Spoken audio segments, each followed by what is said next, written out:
Bonjour à tous, j'espère que vous allez bien, on se retrouve pour le brief du jeudi 15 juillet 2021.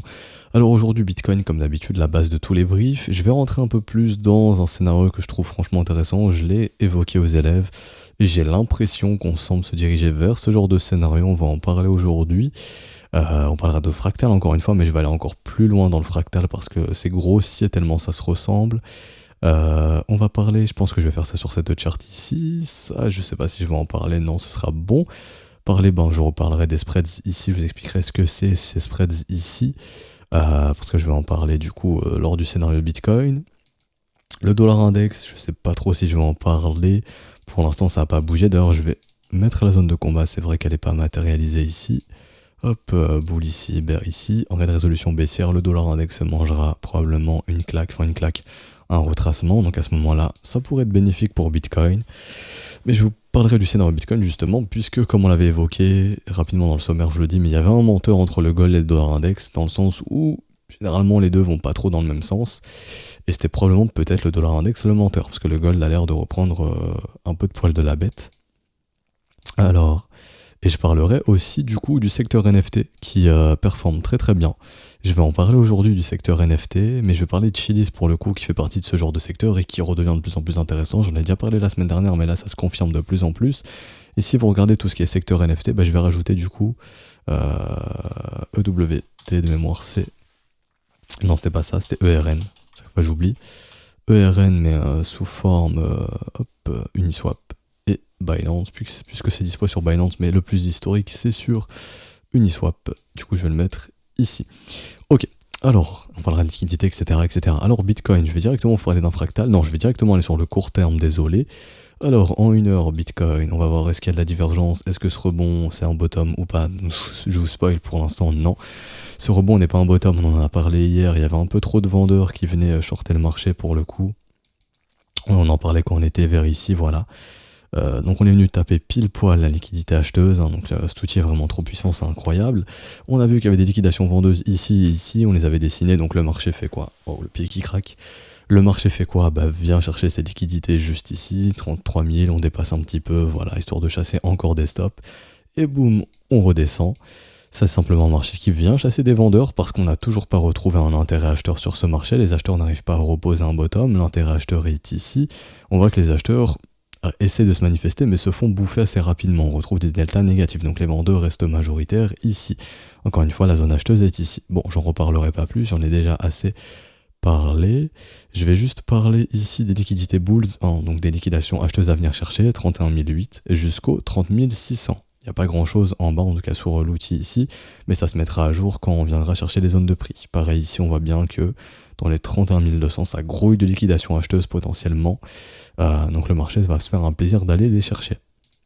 Alors, est-ce qu'on a le bottom ici? Techniquement, on regarde volume acheteur inexistant. Je vais masquer l'OBV. Hop, volume acheteur inexistant, décroissant, les vendeurs se réveillent pas, enfin les acheteurs se réveillent pas. Les vendeurs redescendent des signes du M, donc les vendeurs aussi s'endorment, mais les acheteurs se réveillent pas. Donc on va voir si les acheteurs se réveillent. Si tu as des vendeurs qui s'endorment, mais que des acheteurs qui se réveillent pas, ton marché peut continuer de baisser sans problème. Ok. D'un point de vue OBV également, on regarde M, M, M, M, M, on reprend les M, les capitaux ressortent, les vendeurs reprennent le contrôle ici. Pareil, pas de signe d'acheteur. Déjà, avec ça, pas de signe de bottom. Maintenant, parlons en termes de momentum. Alors, en termes de momentum, c'est là que ça change. Ou en 4 heures, on a récupéré un momentum bullish, mais malheureusement, je dis bien malheureusement, on a refait de la divergence derrière. C'est-à-dire que ici, on a une nouvelle perte de momentum, on n'a pas réussi à pousser plus haut, juste des simples mèches. Donc, divergence qui se crée. Je vous montre ça. Si je vous montre aussi en close line, mais avec les mèches, ça marche aussi, hein. Ici, nouveau plus haut, pas de nouveau plus haut, perte de momentum, donc divergence qui se crée. Tout naturellement, perte de momentum, donc les vendeurs qui ici reprennent le contrôle du momentum suite à cette divergence. Donc, avons-nous des raisons de penser qu'on a un bottom? Non plus. Où sont les zones d'intérêt au sein de ce range, autour de ce bottom? 31 300, 30 700, 30 400 dollars. Donc pour le court terme, j'ai fini. Est-ce qu'on a des raisons de penser qu'on a un bottom ici pour l'instant? Non. Maintenant, je vais vous parler de fractal et c'est là que ça va être le plus intéressant. C'est qu'on a l'air, et donc je vais utiliser cette charte ici, de vraiment, mais vraiment, vraiment, refaire ce qui a été fait au passé, mais là c'est flagrant. Donc, pour remémorer un petit peu le Bitcoin en weekly, nous sommes clairement dans des conditions de bear market. Je ne vous parle pas de cycle baissier de 3 à 5 ans, puisque ce cycle haussier Donc ce bull market a été très court. Quand on dit bull market, c'est simplement un marché contrôlé par des acheteurs. Ok, je parle pas de cycle haussier, là je parle vraiment de techniquement un marché contrôlé par des acheteurs, c'est-à-dire creux et sommet ascendant, donc un marché qui fait des W dans des W, ok. Quand vous voyez des M, ce n'est plus un bull market, mais un bear market, donc un marché qui est contrôlé par des vendeurs. Actuellement, nous sommes bien dans des conditions de bear market. Donc est-ce que voir un nouveau sommet pour le Bitcoin dans les conditions actuelles est réaliste? Non. Même pour la fin d'année, actuellement, voir un Bitcoin qui fait un nouveau sommet, c'est très très peu probable. Même un Bitcoin qui revient péter les 59 000 $, c'est très peu probable. Ok. Néanmoins, est-ce qu'un Bitcoin qui revient chercher des prix de 40, 45, 50 $, 50 000, pardon, est-ce que c'est réaliste? Totalement. Ça, j'en parlerai après. Mais là, il faut bien situer l'état du marché qui est dans des conditions de bear market. M-weekly, changement de dynamique. Idéalement, où se trouve le premier arrêt? On est dessous, on est bien.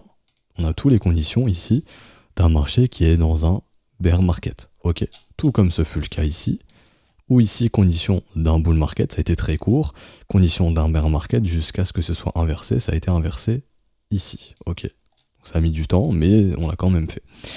Pareil ici, condition d'un bull market, condition ici d'un bear market, tout simplement. Ici, le cycle est long, il a duré quand même très longtemps depuis le bottom, enfin depuis le changement de dynamique. Ok, je vais vous montrer.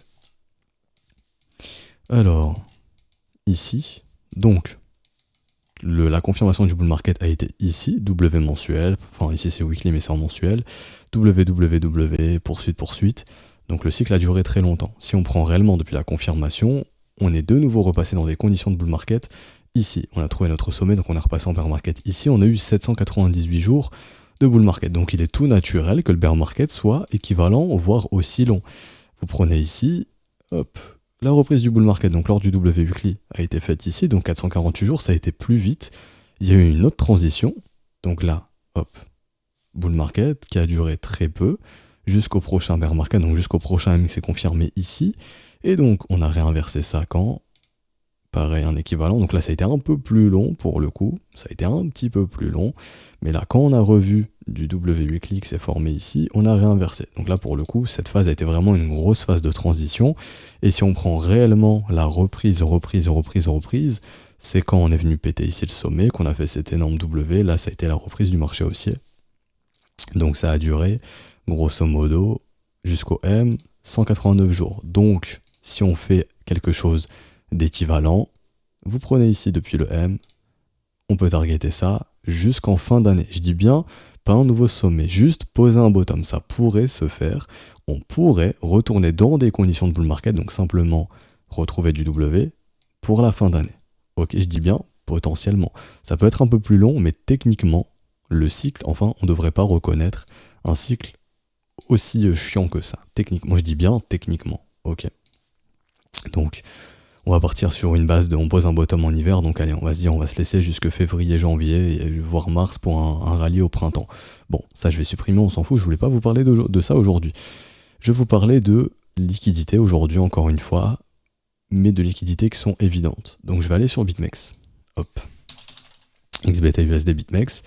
Je prends le patron du contrat dérivé à l'époque, bon ça c'est le schéma que j'avais expliqué aux élèves, donc je vais vous le réexpliquer, je vais tout supprimer ici. Donc BitMEX c'était un peu le patron des contrats dérivés avant, maintenant c'est plus BitMEX, c'est Binance avec leur contrat USDT PERP, là où il y a le plus d'intérêt c'est Binance le boss, FTX deuxième, Bybit troisième, et derrière les OKEx, etc. Alors, pour le coup, moi ce qu'on est en train de faire actuellement, ça me rappelle beaucoup ce qui a été fait précédemment. Donc ce qui a été fait précédemment, grosso modo, c'est ici. Ok. Donc c'est vraiment ici. Pourquoi ça? Parce qu'on a exactement la même chose, je vais m'expliquer. Donc on a le W weekly, la conso, le rallye, retenez bien ce que je vais dire ici, le M-top, le W, le dernier rallye, la distribution, le range. Retenez bien cette phase. On regarde en 2021, qu'avons-nous?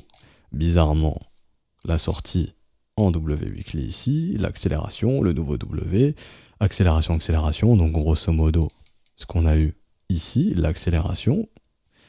À ce moment-là, le M-top, donc là, je passe en close, vous allez le voir, le M-top, la baisse, on regarde ici, hop, retenez bien ce que j'avais dit, le M-top également, hop, je vais cacher le M-top, le W-bottom derrière, la réaccélération. Qu'avons-nous ici? La même chose, le W-bottom, la réaccélération, et derrière la phase de distribution avec le M-top et la confirmation du changement de dynamique. Qu'avons-nous ici? De même, la distribution, le M-top, et boum, derrière, le mouvement baissier et le range. A noter également qu'on a des événements fondamentaux qui tournent autour. Ici, le 23 septembre, de mémoire, c'est le 23. Bakkt qui liste des contrats sur le Bitcoin. Et ici également, nous avons Bakkt qui permet la spéculation sur le Bitcoin. Et ici, pour le coup, lors de la phase de distribution, nous avons quoi? Coinbase qui arrive en bourse. Donc, tout se ressemble pour l'instant. Nous avons également, et là c'est là où c'est le plus flagrant, c'est en termes de zone de liquidité, je m'explique. Sous des creux, sous des W, au-dessus de M par exemple, au-dessus de sommet, vous avez des liquidités, c'est-à-dire que vous avez des traders qui vont poser des stops. Donc ça, ce sont des niveaux qui sont évidents à venir chercher pour le marché, pour récupérer la liquidité. Dites-vous que le marché, il n'a pas été créé pour pour pumper, si, c'est un échange, donc c'est pour pumper et dumper, mais de base, le marché, comment se nourrit-il? Comment le marché génère des revenus? Quand je dis le marché, ça va être les brokers, etc., etc. Demain, un broker, il a besoin, plus il va exécuter de transactions, plus il va gagner de l'argent, puisqu'il vous prend des frais sur ces transactions. Donc son but, à lui, c'est de payer des market makers, d'apporter ces market makers. Donc des market makers, ce sont des mecs qui ont beaucoup de liquidités, qui vont lui dire, moi tu me payes, mais en échange, je vais essayer de te filer le plus d'ordre possible. Et tu apportes de la liquidité sur mon exchange, comme ça mon exchange est liquide, j'attire des nouveaux clients, j'attire de nouvelles transactions, j'attire de nouveaux frais, je fais plus d'argent, je fais plus de revenus. C'est comme ça que ça marche, ok? Donc, les market makers, donc là j'explique tout de base, mais les market makers sont pas là pour amener le Bitcoin à 1 million ou à 1 dollar ou autre. Les market makers sont juste là pour chasser de la liquidité, pour apporter et venir chercher de la liquidité, c'est tout, en apporter et en exécuter, pour exécuter un maximum de positions, de liquidité, pour que l'exchange puisse récupérer un maximum de frais derrière, parce que l'exchange va payer le market maker en fonction de ce qu'il lui rapporte. Ok. Donc, simplement, une fois que vous avez compris ça, vous savez le marché est conditionné pour ça. Je vous montre par exemple le pétrole. Je vais sur le pétrole, je prends le futur. Regardez, ça on l'avait vu hier, mais juste ici, je sais pas si j'en ai parlé, mais juste ici le pétrole, on est venu déborder le sommet de quelques microcentimes. Ça, c'est ce qu'on appelle une chasse à la liquidité. En gros, tous les vendeurs qui ont mis leur stop au-dessus de ce sommet juste ici, on est juste venu exécuter la liquidité, puis on redescend au sud. Voilà, tout comme ceux qui ont mis des ordres. Si le pétrole casse les 76,90$, je passe en long. Ceux qui sont exécutés leur longue, ça aussi c'est de la liquidité qui s'est exécutée. Et donc, actuellement, ils sont rects. Vous comprenez un peu le truc. Ok, je pense que vous comprenez un petit peu comment ça marche. Le marché, il est juste conditionné pour ça. C'est tout. Ok. Donc, on va identifier les niveaux. Donc, ce brief risque d'être un petit peu plus long et plus focus sur Bitcoin. C'est un petit peu un format qui change. Et voilà, je voulais venir là-dessus. Donc, on prend le Bitcoin. Donc là, je vais tout supprimer. C'était le fractal, etc. Ok. On prend Bitcoin. À l'heure actuelle, où sont les niveaux de liquidité côté acheteur qui sont évidents? On prend ça. Ici, ils sont sous les creux. Donc, où sont les creux à l'heure actuelle? Ils sont ici. Il y a cette mèche. Et donc là, actuellement, ça, c'est 3 niveaux de liquidité qui sont évidents sous les 30 100, 28 800, 28 157. Bon, jusque-là, vous me suivez. Également, il faut regarder ce qui s'est passé dans le passé aussi. Vous avez également ça. Vous avez également ce creux. Vous avez également ce creux, cette mèche. Et vous avez également cette mèche. Et vous avez également cette mèche. Donc, dites-vous que tous les mecs qui sont venus acheter ce W bottom ici, tous les acheteurs qui sont rentrés ici, ont des stops qui attendent sous ces niveaux. Donc, et également maintenant, il y a tous ceux qui sont venus acheter ici, donc tous ceux qui font des positions longues. Actuellement, par exemple, celui qui longue, la position toute bête et méchante, c'est de faire ça. Je longue et je mets mon stop sous le creux. Et je viens essayer de revendre plus haut. Tous ceux qui achètent le bas du range font ça. Donc, le market maker, qu'est-ce qu'il peut faire? Le market maker, ce qu'il peut faire, c'est ok. Nous, on avait vu que d'un point de vue order flow, pour nous, il y a une majorité de vendeurs au sein de ce range, l'intérêt qui augmente lorsque le prix baisse, les fundings négatifs, etc., etc., le funding qui devient négatif, etc., etc., l'intérêt qui augmente sur un prix qui baisse avec un funding négatif, etc., etc. Pour nous, il y a vraiment une majorité de shorters au sein du range. En tout cas, il y a beaucoup de vendeurs. Bon. Jusque-là aussi, vous me suivez. Donc, que peut faire le market maker? Ce qu'il peut faire le market maker, c'est... On sait qu'il y a beaucoup de stops, donc en gros, la zone à stop, elle est où? Là, c'est une grosse zone à stop à liquidité. en grosso modo jusqu'aux 26 000 $, 27 000 $. C'est pour ça que je pense que tant que je vois pas de signe bullish, je pense que Bitcoin se dirige vers les 26-27 000 pour justement venir bouffer toute la liquidité qu'il y a ici. Donc ça je vais essayer de le matérialiser, je sais pas moi, avec voilà un petit bonhomme. Voilà, le market maker il est content si on vient là. Si on vient là, le market maker il va être content, il va pouvoir récupérer des liquidités.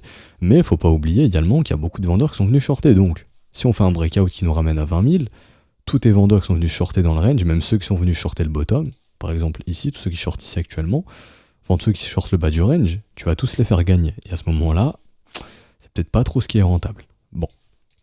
Du coup, tu fais quoi? Ce que tu fais, c'est que tu viens bouffer tous les stops en dessous, donc tu décharges le train d'acheteurs, parce que là, tous les acheteurs qui ont foutu leur stop sous le creux, il y en a un paquet, hein, tu les dégages. Donc déjà, le train, tu le décharges. Également, les gens actuellement sont plus ou moins dans l'espoir d'avoir un rebond. Je suis persuadé que si on commence à aller sous les 27, 28, si on commence à aller vers 28, 27, 26, les gens vont commencer à se dire ça y est, c'est bien, on a cassé le support, on a le breakout, on va aller à 20 000. Tout le monde va se mettre à shorter. Je pense sincèrement qu'il va se passer ça, comme ce fut le cas au passé, je vous montrerai ça au passé. Donc, si tu fais ça, tu vas chercher les stops comme ça, et que derrière les gens commencent à shorter, il y a beaucoup de gens qui se mettent à shorter, donc il y a de la liquidité vendeuse qui s'accumule au nord. Rappelez-vous, il y a beaucoup de vendeurs qui sont venus shorter dans le range. Où sont les liquidités vendeuses? Les liquidités vendeuses, elles sont simplement au-dessus du sommet ici, au-dessus du sommet ici, au-dessus du sommet ici, parce que là, ça fait quand même depuis 3 semaines qu'on accumule les shorts et les shorts et les shorts avec les stops qui se mettent au-dessus des sommets. Donc là, il y a un paquet de shorts, donc dites-vous qu'il y a un paquet de liquidités vendeuses, cette fois-ci, grosso modo, dans cette zone. Premièrement. Ok, donc ça, je vais le mettre en rouge, comme ceci. Également, où est-ce qu'il y a d'autres liquidités vendeuses? Ici, et ici, et aussi au-dessus d'ici, et également si vraiment ils veulent vraiment chasser tous les vendeurs, il y en a même au-dessus ici des 51 500. Je ne sais pas si on ira jusqu'à 51 500 par la suite, mais il y a beaucoup de liquidités vendeuses. Donc également les prochaines zones de liquidités vendeuses, elles sont là. Si on est dans un marché, et actuellement c'est le cas, qui chasse que de la liquidité parce qu'on le voit, hein, je liquide les bulls, je liquide les vendeurs, je reliquide les bulls, enfin il n'y a que ça quoi. Théoriquement, le mouvement à prévoir, enfin en tout cas le scénario assez probable, ce serait donc une chasse sous ces creux, on vient bouffer tous les stops sous ces creux ici, donc on sort un maximum d'acheteurs, et derrière, bon, je te fais en gros le gros mouvement violent parce que je viens bouffer tous les vendeurs. Et donc à ce moment-là, tu te retrouves avec beaucoup de liquidations short à venir chercher ici, beaucoup aussi à venir chercher ici, et même également, sait-on jamais, peut-être légèrement vers les 52 000. Sait-on jamais. Également, si on regarde techniquement, on voit que quand je prends le bottom ici, donc là je vais prendre vraiment le bottom strict, hein, mais je pourrais prendre ce mouvement, et pour le coup je vais plus prendre ce mouvement. Hop. Le mouvement initial hein, qui voilà, déclenche tout le mouvement haussier. Où se retrouve le ratio doré? Parfaitement dans cette zone de stop. C'est souvent un niveau qui est payé et qui sert justement généralement de gros rebonds. Donc techniquement, ça aussi, ça se rejoint là-dessus. Chasse à la liquidité, au rebond ratio doré qui correspond à la zone de rechargement. Et à ce moment-là, on s'attaque aux vendeurs. Qu'avons-nous fait en 2019? Et vraiment, ça se ressent beaucoup. Donc rappelez-vous, le M, puis le W, puis le mouvement haussier, puis la distribution, puis le M, puis le range. Qu'avons-nous ici? La même chose. C'est-à-dire, on regarde où étaient les stops. Les stops étaient sous ces creux, sous ces creux, sous ces creux, mais on regarde aussi à gauche. Où étaient les stops? Sous ces creux, sous tous ces creux ici. Là, il y avait paquet de stops à venir chercher, paquet de liquidation aussi. Sous ces creux également. Et le petit dernier, juste ici, pour le coup, qui n'a pas été atteint. Pourquoi? Parce qu'il y a cette mèche qui protège ici.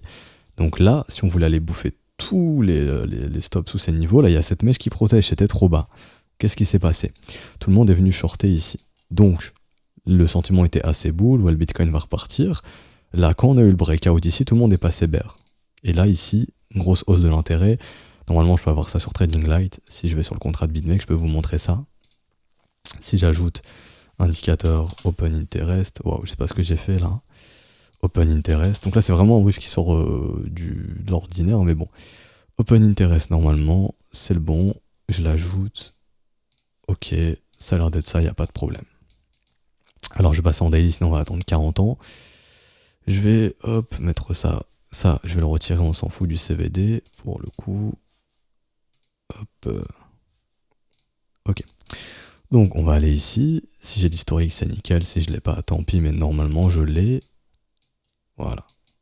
Ah mais ici ça se voit pas avec un open interest en dollars parce que le bitcoin baisse, c'est chiant. Faudrait l'open interest en comment on appelle ça, en bitcoin en fait. Open value, voilà, BitMEX open value normalement, lui il est bon. Ici, mais même ici c'est pas... Non c'est pas ça ici. Aïe aïe aïe. Voilà, non si c'est ça, c'est bien ce que je me disais. Ok, donc là vous voyez bien ici, on a le gros breakout haussier, enfin baissier pardon, breakout baissier, il se passe quoi? L'open value il explose. Donc là il y a 20 000 bitcoins qui viennent se leverager ici.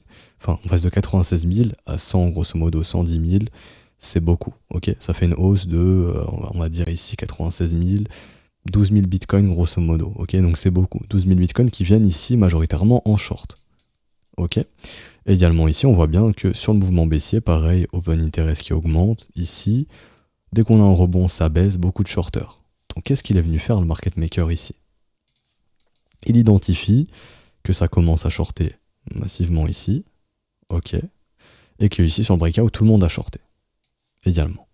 À l'heure actuelle on a aussi une chose assez similaire, c'est-à-dire que quand vous voyez ici un funding qui est majoritairement négatif sur un prix qui baisse avec un intérêt qui augmente, vous savez que majoritairement les gens sont aussi en train de shorter ici, il y a beaucoup de gens qui viennent shorter. Donc on accumule les vendeurs, chose qu'on a fait ici également, et donc les zones de stop se trouvent à notre gauche également. Donc comme par hasard, qu'est-ce qu'il est venu faire le market maker? Ça je vais supprimer, ça doit vous influencer. Hop, on identifie la zone de stop, elle est clairement sous ces niveaux, donc ça c'est la zone de stop, grosso modo ici. Qu'est-ce qu'il fait le market maker? Il vient bouffer tous les stops. Il décharge le train d'acheteurs, derrière boum, le gros short squeeze, et là je viens de défoncer tous les vendeurs. Où sont les stops des vendeurs? Déjà il y a au-dessus de ce sommet, donc là je vais mettre en replay comme ça, hop. Il y avait au-dessus de ce sommet ici, également au-dessus de ce sommet ici, également au-dessus de ce sommet, ok, et également, légèrement mais sûrement, aussi qui ont posé ici, et aussi bizarrement, pourquoi on fait ces grosses mèches ici? Juste pour venir emmerder ceux qui ont mis leur stop ici, et même ceux qui les ont mis ici. Et là, pareil, donc là les zones de liquidité vendeuse, elles sont où? Si tu veux sortir les vendeurs, c'est là, c'est toute cette zone. Bizarrement, on fait une grosse mèche ici sur BitMEX, rappelez-vous qui était le mastodonte en termes de contrats dérivés à l'époque, il n'y avait pas mieux que Binance. Tu regardes sur Bitstamp par exemple, on a pumpé jusque 10 594 sur BitMEX, sur Bitstamp on n'est pas monté aussi haut. Tellement il y a eu de vendeurs à liquider. Sur Bitstamp à l'époque, on est monté dans les 10 300. C'était où? C'était ici. 10 300 $. Et regardez bien, est-ce qu'on est venu bouffer les zones de stop ici? Non, parce que là c'est du spot, on s'en fout. C'est sur le dérivé que ça nous intéresse de sortir les gens, de les liquider. Mais là, est-ce qu'on est venu bouffer ces zones-là sur le spot? Non, on les a tenues. Pourtant, sur BitMEX, bizarrement, on a pumpé jusque 10 584 juste pour bouffer les stops ici. Donc c'est pour ça, en fait, que pour moi, ça se ressemble beaucoup, puisque il y a tellement de vendeurs qui sont venus shorter dans le range, pourquoi on les liquide pas maintenant? C'est ça la question que je me pose. Pourquoi ces vendeurs ne se font pas sortir maintenant? Parce que là, vraiment, là, ça grouille de liquidité vers ces niveaux également. Donc, tout simplement, à mon humble avis, je pense que le Bitcoin va se diriger très très probablement sur le ratio doré, donc je vais vous indiquer les prix, parce que ça correspond à une zone de stop et un niveau technique qui est très intéressant et très important aussi. Techniquement, c'est une zone très importante, mais surtout en termes d'order flow et en termes de liquidité aussi. 27 050, je pense qu'on est en train de se diriger vers ce niveau, tout simplement. Donc ça m'étonnerait pas qu'on ait une accélération, une sorte de breakout, ok, mais que ce soit simplement un breakout pour chercher de la liquidité, pour faire exactement ce qu'on a fait au passé. Et donc que derrière, ici, on vient chercher la liquidité, et boum, le gros short squeeze derrière pour bouffer tous les vendeurs au sein du range. Et même ici, sur les contrats dérivés, des grosses mèches, tout comme on a eu des grosses mèches lors du mouvement baissier. Hein. Ici, ça se voit pas tellement, mais si je vous prends par exemple le BTC USDT perf, le plus gros contrat qui est Binance maintenant, on a dumpé. Ici, on a dumpé jusqu'au 28 630. Si vous prenez par exemple BTC USD sur Coinbase, on s'était arrêté à 30 150. Pour vous dire, il y a eu quasiment 2000 $ de différence. Juste pour histoire d'aller bouffer des stops en plus ou chercher un pic maximal de liquidation sur le mouvement baissier. Donc maintenant, c'est ça le jeu. Le jeu, c'est, il y a des milliards en dérivés. Donc je vous montre l'intérêt ici, total. Normalement, je peux l'avoir. Juste ici, alors, Future Data, Bitcoin BTC, voilà, c'est juste l'intérêt de Bitcoin, hein. Mais si on prend l'intérêt de tous les contrats perpétuels et futurs, on a 10 milliards d'intérêts. C'est plus comme avant où le Bitcoin c'était voilà, majoritairement le spot, etc. Non, maintenant il y a des dérivés qui prennent une énorme place et on est sur un intérêt de 10 milliards pour le coup. Donc il y a beaucoup d'argent à récupérer sur ce genre de contrat. Donc c'est pour ça que de plus en plus, on va avoir des chasses à la liquidité et qu'on va avoir de plus en plus juste voilà, des mouvements pour bouffer des zones de stop, pour dépasser des niveaux. Et donc comme on l'a vu, les zones de stop vendeur sont ici, ici, il y a également potentiellement, même ici, si on veut s'attaquer à du vendeur, grosso modo c'est ici. Pourquoi je dis qu'on n'est pas censé venir péter les 59 809? Parce que c'est ce qui a mené à notre M, ok? Un M, si on reste dans un marché baissier, vous n'êtes pas censé revoir les sommets du M se faire bouffer. C'est très très rare. Pour le coup ici, si on regarde, est-ce qu'on est venu rebouffer les sommets du M? Non. Ok? Là, ça c'est le sommet du M qui s'est formé. Ici. Tac, tac, tac, tac. Est-ce qu'on est venu bouffer ce sommet ici? Plus tard, ok, quand on a eu le dernier mouvement, là oui. Mais là, pour le coup, est-ce que sur le rebond, on est venu bouffer le sommet de ce M? Non, on est juste revenu taper la résistance juste ici. Bon, là, je suis en Bitfinex. Sur BitMEX, c'est différent. Je vais repasser en weekly, vu qu'il y a une différence, vu que c'est le dérivé de l'époque. Ce qui est normal. Hop. Ici, pour le coup, voilà, on est juste venu retester la résistance et légèrement retaper le niveau, ou mécher légèrement dessus, histoire de chasser des stops. Mais là, on revient pas à casser ces niveaux tant qu'on ne trouve pas un bottom, ok? Et donc, pour le coup, c'est ce qui m'amène à penser, en gros, le fond de ma pensée, le bilan de tout ça, c'est que Bitcoin a des raisons de se diriger dans les 27 000 $, je pense, peut-être 26 500 même. N'oubliez pas la target de JP Morgan à 25 000. Si JP Morgan annonce 25, c'est que théoriquement, soit on n'y va pas, on s'arrête avant, donc là, ça, justement, ça concorde un peu avec ce que je vous explique, ou alors on défonce la target. Mais, encore une fois, pourquoi défoncer le range au sud alors que tu as beaucoup de vendeurs qui sont venus shorter le range? Ça n'a pas de sens. Alors que si tu sors tes acheteurs, tu viens bouffer toutes les liquidités dans la zone verte, et que derrière tu fais le fameux rebond où tu t'attaques aux vendeurs, là tu peux le faire. Surtout si derrière tu as sorti tous les acheteurs, là tu as tout ton temps pour t'attaquer aux vendeurs. Surtout qu'on pourrait avoir justement un changement de sentiment dans le sens où les gens vont se dire ça y est, le Bitcoin il a breaké au sud, c'est qu'il y a un rebond, on va repartir au sud. Et donc à ce moment-là, tu peux entrer dans un marché qui va donc te faire le retour sur le ratio doré ici, puis la même chose ici. C'est-à-dire, hop, le retour, à ce moment-là, potentiellement pareil, ratio doré inverse. Donc tac, tac. Donc ça, c'est un marché qui se cherche, tout simplement. Comme on avait fait, grosso modo, hop, donc là je vais changer de chart parce que ça va être compliqué. Je vais prendre BitMEX, je vais faire x2 divisé par 2, hop, comme ceci. Et donc là, à ce moment, tu as un marché qui, généralement, lorsqu'il retrace, peut venir te chercher des niveaux intéressants. Bon, pour le coup, ici, on s'arrête un tout petit peu avant le ratio doré, mais là, on y vient, ou ici, ou pareil, ici, bon, légère mèche au-dessus du premier arrêt, mais pareil. Ici, on a méché un petit peu au-dessus, grosso modo, retracement de moitié. Mais à ce moment-là, tu as un marché qui retrace de façon quand même assez conséquente, entre guillemets. Là, on s'est un tout petit peu arrêté avant le ratio doré sur ces niveaux de résistance. Mais là, on pourrait y aller sans trop de problèmes, en fait. Et aussi, ce qui est incroyable, je vais retourner sur XBT USD, où l'histoire pourrait se répéter, vu qu'on est dans un marché qui chasse la liquidité, c'est que, rappelez-vous, j'ai parlé des 61,8. Quand je dis ratio doré, je parle de 61,8%. Ici également, si on regarde bien, on s'est arrêté où? Pile poil dans la zone à stop qui correspondait aussi au 61,8 ici. Donc j'ai pas envie de vous dire oui, on est là pour lire l'avenir ou autre, mais j'ai l'impression que le marché refait la même pattern qui est, les gens sont encore un petit peu bullish ici sur les réseaux, etc. Pourquoi pas faire un break baissier qui va bouffer toute la liquidité acheteuse, où ici j'ai mis le petit smiley qui rend compte dans le market maker, il vient chercher de la liquidité, en même temps il dégage des acheteurs, donc imaginons, est-ce que je peux mettre une barre ou pas? Voilà. Imaginons, le train, il est rempli d'acheteurs comme ça. Ok? Donc imaginez, ça c'est le train rempli d'acheteurs. Si on vient ici, le train peut faire ça. Ok? Derrière, ton train de vendeur, lui, il peut augmenter. C'est-à-dire qu'actuellement, bon, ton train, pour moi, le train de shorter, il est quand même déjà assez conséquent, il est déjà comme ça. Si sur le mouvement baissier, donc imaginons, actuellement on est comme ça. Si on va baisser ici, le train d'acheteur, comment ça va se passer? Personnellement, je pense que déjà les gens vont shorter le breakout, on se dire ça c'est le breakout, on va 20 000 go shorter, on se fait de l'argent facile. Donc le train de shorter, il va faire ça.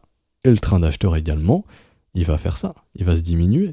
Parce que là, tu vas péter des stops, ça fait des mois qu'on tient ces stops. Donc là, dites-vous, il y a énormément de liquidités en dessous des, grosso modo, en dessous des 27 006, il y a beaucoup à venir chercher. Et donc sur le dérivé, tu augmentes ton nombre de shorters, tu diminues ton nombre d'acheteurs, donc derrière, le market maker, à ce moment-là, son objectif, c'est très possiblement de venir s'attaquer aux vendeurs, tout simplement. Et donc là, si c'est le cas, les niveaux sont clairs. Déjà, c'est 36 500, ça se fait défoncer, et très très probablement 41 300, ça se fait défoncer aussi. Et donc à ce moment-là, si jamais on veut retracer encore plus, 51 000 pourquoi pas, mais déjà juste un retour, grosso modo 47-48, c'est déjà très très bien. Ok. Et est-ce que ce mouvement aurait posé le bottom définitif? Je ne pense pas aussi. Je viens là-dessus, donc autant parler de spéculation pure. Si vous voulez mon avis, non. Je pense qu'on serait dans le même scénario qui est juste on vient bouffer les vendeurs et derrière, voilà, on se remange jusqu'en hiver probablement, donc peut-être pas la même phase, hein, mais on se remange, je pense, un nouveau plus bas à ce moment-là pour poser le bottom définitif en hiver et pour avoir un retour de rallye en printemps 2022. Donc mars-avril peut-être 2022. Là on est beaucoup dans la spéculation, hein. Mais pourquoi pas? Pourquoi pas ce genre de scénario? Et je dis bien pourquoi pas, ok? Donc voilà, je voulais vous expliquer tout ça aujourd'hui pour le Bitcoin, j'ai fini, donc c'est un brief assez long. Je prends beaucoup de mon temps aujourd'hui, mais bon, ça me paraissait important d'en parler. Pourquoi je dis aussi qu'il y a beaucoup de vendeurs sur les dérivés? Ça c'est le spread entre le contrat dérivé et le spot. Quand le spread est négatif, ça vous indique que la pression vendeuse est plus élevée sur le spot. Donc tout simplement, ici, qu'il y a beaucoup de vendeurs, c'était un peu ce qui s'est passé. Je vais essayer de pas vous changer l'échelle. Enfin non, du coup je l'ai pas ici. On va prendre XBT-USD, BTC-USD, Coinbase à l'époque, ou Bitstamp, peu importe. Là vous avez aussi le spread. Du coup c'était quand la phase? La phase était ici je pense. C'était ici, donc c'était en octobre 2019, je vais essayer de retrouver ça. Donc là je dérive, mais franchement je trouve ça trop intéressant, donc je voulais vous en parler. Je remets à 0 ici, faut être précis. Hop. Voilà, septembre, octobre 2019, c'est la même chose. Ok, vous voyez ici, tout le spread négatif ici qu'on s'est bouffé, pareil, pression vendeuse très très forte. Ok, derrière les gens qui viennent acheter et qui se font défoncer. Ok, tout simplement. Donc c'est encore une fois une phase assez similaire ici d'un point de vue spread. Au pareil, ici le spread était négatif, donc ça indique tout de même qu'il y a plus de pression vendeuse que de pression acheteuse sur le dérivé, donc que les gens shortent plus que les gens en achètent. En tout cas, théoriquement, c'est comme ça que ça marche. Ok. Et donc ensuite, à l'heure actuelle, bon là c'est sur BitMEX, mais on l'a vu sur Binance, mais c'est la même chose, hein. Si on regarde bien le spread, il est bien négatif également ici. Depuis très très longtemps, il est négatif. Beaucoup plus négatif que positif. Là, ça fait grosso modo depuis début juin où c'est vraiment beaucoup négatif. On va chercher du moins 70$. Bon, des fois, il y a des petits tours dans les plus 30, etc. Mais majoritairement, la majorité du temps, le spread est négatif. Donc ça aussi, c'est ce qui traduit le funding. Le funding est calculé comme ça. Si spread négatif, vient un funding négatif. Ok. Donc pareil, ici, la pression vendeuse est plus élevée sur, par exemple, BitMEX que sur Coinbase. Plus élevée sur Binance perpétuel que sur Binance Spot. Donc les gens ont plus tendance à essayer de shorter ce marché que de l'acheter. Mais bien évidemment, ça, hop, je vais remettre moi ce que j'ai mis. Hop, moins BTC USDT de Binance. Pour avoir mon réel spread, je retourne au 0 pour bien avoir ce qu'il faut. Voilà, pareil ici, vous voyez bien, négatif grosso modo depuis 10 juin ici. Vraiment que du négatif, très très peu positif. Très rarement. Donc, majorité de vendeurs, mais trop juteux d'aller sous les 27 000 juste pour venir bouffer tous les acheteurs. Et derrière, je pense, le gros short squeeze qui devrait intervenir, surtout si les gens shortent le mouvement. Et donc, comment savoir s'ils vont shorter le mouvement?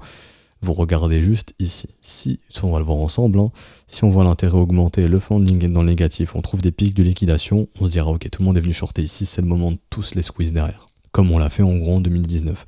Et en 2019 aussi, là je finirai là-dessus, c'est qu'en 2019, on sort une news ici qui est, et c'est accompagné par une news bien évidemment pour justifier le gros short squeeze, hein, tout comme ils ont Elon Musk, voilà, Tesla, etc. On a justifié Will Ban China, machin pour justifier le mouvement baissier, alors que c'était juste un mouvement pour liquider tous les bulls, hein. Ici pareil, on nous sort quoi, une news bidon, mais tout le monde a été super bull là-dessus, j'ai pas compris pourquoi, j'en parlais même à l'époque des briefs, qui était ici, la Chine s'intéresse à la blockchain. Et tout le monde s'est dit, ça y est, la Chine, tous les Chinois vont acheter du Bitcoin, ça a pump parce que tous les Chinois ont acheté du Bitcoin, alors que pas du tout. Ça a pump parce qu'on a défoncé les vendeurs sur contrat dérivé. C'est pas plus compliqué que ça. Et donc du coup, on se mange ça derrière. Ok? Donc là, la Chine s'intéresse à la blockchain. Et je pense que si vous pouvez même vous retrouver la news, peut-être. Euh, si je vais sur l'autre écran, pardon. Si je la trouve pas, c'est pas grave. Bon, on a tout le temps aussi de la Chine s'intéresse à la blockchain. Ou veut développer autour de la blockchain. Enfin là, je retrouve pas, mais si je tape 2019, pourquoi pas. Alors, je pense que j'ai trouvé, pourquoi pas. Alors, ouais, bon, c'est arrivé, enfin, la news est arrivée sur le site le 28 octobre pour le coup, mais en gros, c'était, je vais vous le montrer. C'était 28, 27, 27 octobre, donc pendant le breakout. Donc c'est, ça on s'en fout. C'était en gros, voilà, la Chine va accélérer ses investissements sur la blockchain. Tout le monde a dit, ça y est, il s'intéresse à la blockchain, donc voilà, publié le 28, on a eu le breakout un ou deux jours avant. Tout le monde s'est dit, ah, la news est sortie, ça y est, c'est le breakout de l'année, c'est la Chine qui a acheté tous les bitcoins. Alors que pas du tout, c'était un gros squeeze. Et donc, pour parler de ça, ça m'étonnerait pas que, pour le coup, ils viennent bouffer la liquidité acheteuse, donc on arrive dans les 27, 28 000, 26 000 dollars, grosso modo. Ils viennent bouffer la liquidité acheteuse et ils nous sortent quoi? Une news, pas la Chine, hein, mais une autre news, je sais pas moi, n'importe. Mais une news bullish qui arrive derrière. Juste histoire de dire, ah vous voyez, ça a pumpé parce qu'il y a la news bullish, alors que c'est juste histoire de liquider les vendeurs en fait. Et donc là, on a les zones de stop qui sont ici. Tout simplement. Voilà, voilà. Donc je vais vous partager ça. Donc j'ai fini pour le Bitcoin. Je vais enchaîner du coup sur Chiliz et sur Ether. Bon bah Ether pour le coup, il suivra Bitcoin. Hein. Je vais pas parler de l'Ether très rapidement. Ether de même, si on veut aller en zone de rechargement, on ira. Et donc à ce moment-là, ce sera intéressant de capturer des Ethers dans la zone de rechargement. Acheter un petit peu en spot, ça peut être intéressant sous forme de dollar cost average.